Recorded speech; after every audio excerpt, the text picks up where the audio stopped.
Jemi rikthyer në studio në pjesën e dytë dhe të fundit e emisionit për sot dhe këtë herë, ashtu sikur se ne kemi mbyllur para disa muajsh bisedën në Skype me Skënder Sherifi, kemi thënë që takimin e radhës ta kemi në studio dhe ja ku jemi në studio. Mirë se erdhët. Mirëdita, Anila, gëzohem si jemi me ty. Gëzohem unë gjithashtu që ju kam në studio, sepse në Skype sigurisht që intervistat janë më të shkurtra, mundohemi të marrim sa të marrim, megjithatë, e rëndësishme është që ka qenë një periudhë goxha produktive për ju. Ne herën e shkuar folëm pikërisht për botimet tuaja dhe këtë herë ardhja në Shqipëri e në Tiranë nuk është rastësore. Love Songs 2 është gati, kështu që poezitë dhe tekstet të cilat do të këndohen. Shpresoj. Kjo është qëllimi. Kjo është qëllimi. Janë gati dhe janë në botim. Si po shkon qëndrimi në Tiranë? Keni vetëm pak ditë apo jo që keni ardhur? Po, kam ardhur të diellin 24 dhe kam një program mjaft intensiv. Do të thonë, po, kam propozime, prezantime në universitete, këtu në Kosovë, është një program i ngjeshur fakt. Madomendja është një agjendë që fiksohet që para se ju të vini, apo jo? Janë gjëra se fiksohen si një program kështu, i një autor, i një krijuesi si vjen me prezantuar punën e tij para studentëve, pedagogëve edhe mediave natyrisht. Është e domosdoshme. Të kujtohet si vjet kemi pas fol për pandemin me korona në kohë. Në maj para një viti ishte si e përmendet ju Love Songs 1, e kjo vazhdimi i librit Love Songs 1 me dyshin, edhe si e thatë ju Anila, titulli Love Songs nën kupton si duhet me i kënua. Po, pikërisht. Po kjo nuk do thotë që ne teksta i lexojmë duhet të krijojmë edhe vjen melodike. Po mund i lexoj edhe të shtëpia me një koktel, pak djathtë, një vend të mirë edhe i lexon për çfarë. Edhe ndërtohet vetë muzika. Ndërtohet vetë, se tekstet janë super muzikore, janë të menduar për këngë. Dhe jam kurioze të ndalojmë pak këtu. Ku ndryshon një tekst i krijuar për të qenë thjesht një poezi, pjesë e një botimi apo e një vëllimi, e teksteve që krijohen pikërisht me qëllimin për të qenë të shoqëruara me një vim melodike dhe për të kthyer më pas në këngë. Po kur e mendon për muzikë, ti si krijues, kur e mendon për muzikë, e kufizon pak vetën në aspektin e prozës lirë, do më thonë, ja fikso veti disa regula, vargjet, i numron ato rokjet, i muzikalizon fjallët, jo vetëm në ato rimen e fundit, po edhe në rimat e mrëndshme, asonansat ato tingujt e mrëndshme të frazes, edhe tenton që tjetë teksti sa ma rjedhshëm, sa ma spontan, edhe sa ma muzikor, kur e një gjënë me vesh, frazat jetë muzikore, rimat jetë në fund, edhe tekstit jetë gati i kalibruem, i formatuem, që ai si e kënon të ketë letësi për ta kënoa, se për nëryshe kur je i lirë spontan, ti thuë atë që ke me thanë, të vjen një frazë me 10 rokje, tjetra të vjen me 8, tjetra me 7, dhe në aspektin letrar është mirë e qëndron, po muzikantat e kanë vështirë, sepse duhet me fut nota e particione muzikore. E kuptoj, dhe kështu do të cënohet teksti. Duhet që teksti të kombinohet edhe me atë ritmin e muzikës, se muzika e ka gjuhën e vetë, poezia e ka gjuhën e vetë, nuk është shumë larg këngës, në realitet, po prap se prap duhet me u përshtat edhe ati kompozitorit si punon me nota, punon me particione, edhe thot kjo fjallë po më pengon, se këtu e kom filon note, filon fjallë nuk korespondon me filon note, apo e kupto, oni loj kuzhine në realitet. Është vështirë të shkruhet me këtë qëllim, pra është vështirë të shkruhet poezi e cila do të jetë shoqëruese e një këngë, e një melodie? Po, o vështirë e nuk o vështirë, po kur e kje një kulturë të teksteve muzikore, që që kam mune në frëngjisht për shemull, se kënga franceze ka këtë traditë të pasën, që francesë thonë la chanson de tekst, kënga teksteve. Do më thonë, predominon teksti në ambientit muzikor, tingujve, ritmeve, teksti janë shqipari. Atere, muzika, kompozimi, to na vinë shërbim tekstit, fakt. Kose këtu të ne, o e shumër ta, këtu të ne teksti se egzisto thuja fare, ose është i varfen fare, edhe krijohet një ambient muzikor per kafe, per diskoteka, per plaża, per tu. Po nuk është të vëmendja e koncentrume në tekstin, do me thonjën e tekstit. Këte francesë të kanë një predominancë në tekst.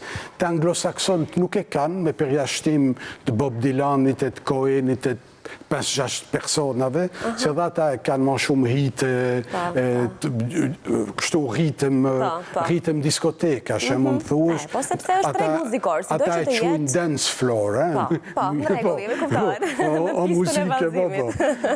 Mirë, po, kur e një gjo Leonard Cohenin a Bob Dylan, nuk kanë lidhje me dance floor, e një gjo një tekst të muzikalizuam. Sa në kontakt jeni ju me muzikën shqiptare, me tregun muzikor shqiptar, që do të thotë, në momentin që do t'i besohi një poezie juaja, një këngë, mendoni se do t'a gjente veten në këtë treg ku ashtu si kurse ju thatë është pak i që orientuar. Po të kuptoj, Anila shumë mirë, po problemi është se kur i një gjo njerëzit, në kontakt me njerëzit, kom takua kompozitor, jo kësaj rale, po vjetë me librin Love Songs One, kom takua 5 kompozitor, muzike, kom fol me ta, flet me njerë, po njerëzit e kanë një farë para gjykimi, mendojnë që publiki do në gjana... Shpesh shumë gjëra justifikohen me publikun, këtë do publiku dhe kjo bëhet. Këto do publiki, dhe unë e po bojnë që do publiki. Atere tjetëri vjen e thot, jo, po tregu o kështu e o kështu. E do t'ju përshtat tani tregut. Unë nuk e kam atë mentalitet, unë e thomë si artisti do t'me qenë artist autentik, që shashtaj me personalitetin e ti, edhe ti e propozon një bot, po nuk vrapon as mas tregut, as mas publikit. Edhe unë nisna nga ideja që ka hapsi për çdo produkt. Si për produktet arktuset, të diskotekave apo të plazhave, se edhe unë i shioj, mos kujto se nuk i shioj edhe unë. I shioj shumë mirë, më pëlqejnë hitet, më pëlqejnë rapet, bluzi, soli, tona muzikat. Po nga këto hitet shqiptare, kush ju pëlqen? Po duhet edhe me pas i repertor elitar, kualitativ në këngën shqiptare. Se dha jo është një ofertë e re e tjetër, mund të interesojnë nështë 10% të njerëzve, po nuk ka rëndësi, po 10% nuk ka pak. Në 3 milion njerëz janë 300.000. Ai 10% që i bie që dëri më tani se ka gjetur veten kërkund. Që le të ketë një material edhe për atë 10%. Po, ai 10% si kërkon kualitet, ta ketë. Se në Amerikë ekziston, në Francë ekziston, në Itali ekziston. I ki autorët, edhe francesët kanë ritma, qefe, muzika, diskoteka. Por ama kanë edhe ato. Nëse ti do me një gjuhë repertorin e Charles Aznavourit e një gjonë të Edith Piafit, Jacques Brelit, edhe knaqesh me ato tekste. Një moment tjetër ki e dëshirë me valzu, ki e dëshirë me pas një ambient lezeqe, me futi muzik tjetër, si s'ka lidhje me tekste. E do me thonë, janë momentet e jetës, kurse këtu çdo gjë është uniformizume, gati janë të njëjtat oferta, fakt, nuk ka lloj shmëri. Kjo si në film, i kemi për shembull 100 salla filmi në Bruxelles, 90 salla merren me filma komercial, po 10 salla merren me filma autorsh. Publiki o maj gush, 10%, po ata 10% e kanë mundësi me pa një film të Fellinit, Godarit, Kurosawes, Ju vetë dëgjoni muzikë kur krijoni? Une, po, dëgjoj muzikë, zakonisht, kur shkruj, duhe muzikë vetëm tip jazzi, tip klasiki, po nuk duhe tekste, se atëre më dekoncentron. Interferon të teksti që po krijohet. Interferon me kokën time, që kom me thonë, po e futi një muzikë jazzi, Miles Davis, një muzikë klasike, e ajo më inspiron, realisht, atëre vinë fjallët ma letë, se janë fjallët të mështetune e fuqizume me muzikën që një gjonë.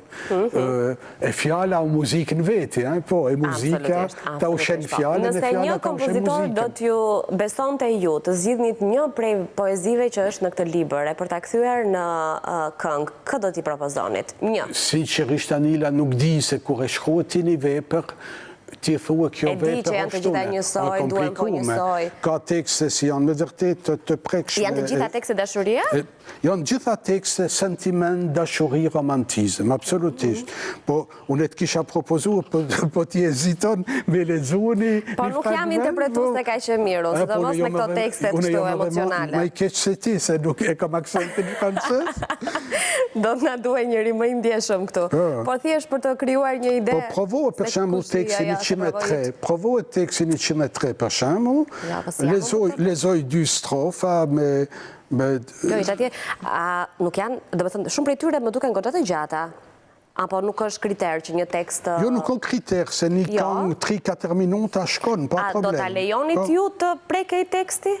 Pra Po mirë është mos me i prek, mund të ndryshojsh një fjalë, nëse kompozitori thot kjo fjalë po më krijon një pengesë, a mund e ndryshon këtë fjalë, i thom po. Po me thonë ta shpe ndryshoj një strofë komplet, ajo është pak e komplikume. Aty nuk bëhet kompromis, pastaj. Se kjo si një ahjeki strofë mi gjenit a lasgush. Po nuk bënë, mund t'ja ndryshon një fjalë, një rim, po. Po për ndryshe, aje do tekstin e vetë, Jemi në 1 minutë në fundit. Unë e di që koha në studio kalon shumë shpejt. A shpejt?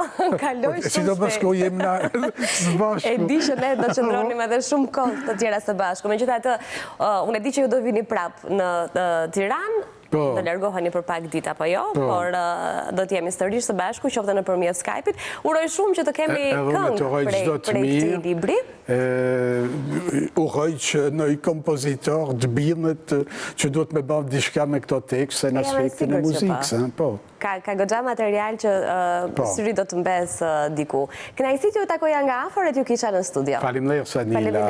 Faleminderit shumë. Ndahemi së bashku duke ju uruar të gjithëve fundjavë sa më të bukur, do të ritakohemi të hënën përsëri në orën 15:30. Mirupafshim.